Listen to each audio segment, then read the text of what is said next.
I'd been living with my abusive mother for 17 long, painful years. It was around midnight and my mother was already asleep, so when the 3 soft raps at the front door came, it was me who answered. An odd-looking girl stood there, with cheeks pale and colorless. Blonde hair in braided pigtails, pink dress torn a little at the hem, feet bare and turning slightly blue from the cold of winter, and black eyes, fathomless, deep black eyes. I quickly let her in, thinking of how horridly undressed she was. It wasn't until later I'd wonder why she'd not been shivering or even question as to why she was here in the first place. I got her into the living room, wrapped her little form in a thick afghan my mother knitted. She held it, though it didn't seem to affect her, and I smiled.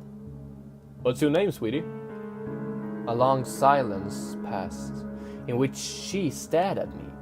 I was beginning to feel discomforted by her black gaze, when she parted her lips and spoke in a soft voice. "Lazy Morgan." I nodded and smiled again. "You can stay here for tonight, Lazy," I said, motioning to the couch. She curled up in a little ball, black eyes still on me, and I exited the room. That night I slept soundly, not worrying about my mother beating me or any strange little girl on my couch. When morning came, I went into the kitchen. I was greeted with a coffee mug to my shoulder. It gave a feeble shout of pain, staring at my mother. "What the hell did you do? Why is there dirt on the couch?" she shouted, confusing me greatly. Upon investigating, I found out that Lacey had vanished. The only proof that she had been there was a little bit of dirt that must have fallen off her dress or feet. I took responsibility, earning myself a strong hit to my cheek, then left for school. While there, I heard something that sent chills down my spine. "Lazy Morgan was found dead last night." I passed the day waiting for any more news on the subject, but found none. Upon arriving home, the news was broadcasting a live report on her though. "Lazy Morgan, 6 years of age, was reportedly dead at 7 last night. Her body was located in the backyard, buried there in her pink dress. So far there has been no sign of her mother, Marissa Morgan, who is suspected to be the killer. Marissa had reportedly abused Lacey multiple times and may be responsible for her death." Suddenly a picture of Lacey appeared on the screen. She appeared very close to how she had been when I met her. Blonde hair in braids, pink dress, pale face, only her cheeks had color.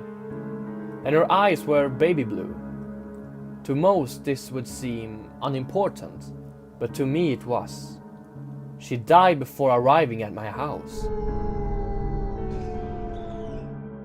If what the newscaster said was true, died hours before.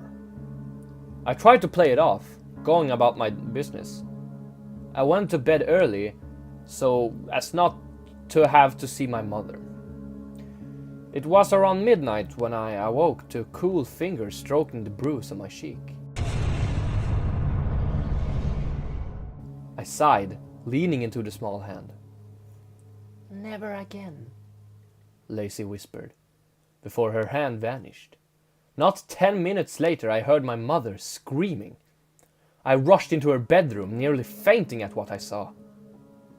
My mother, thrashing wildly on her bed, a small creature having buried its face into her chest. I could hear the sound of flesh tearing, and my mother's screaming increased in volume.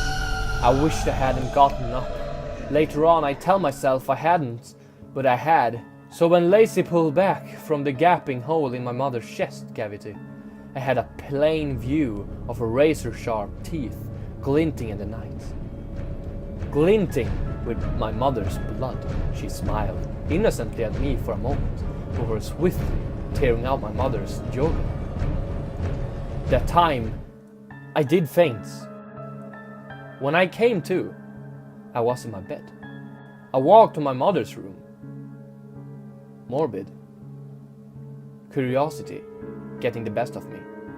Upon opening the door, I found the room empty. The bed was neatly, as if my mother had left for work early. The only oddities were the dirty child's footprints and the open window, showing that Lacey had in fact visited. I never saw my mother again, and I never missed her either. I eventually got married, and we had a child together. I named her Lacey.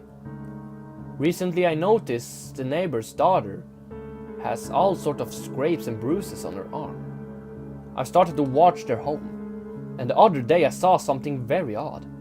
A little girl running barefoot through her backyard up to the back door.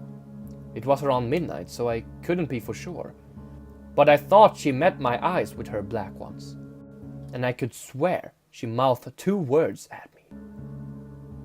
Never again.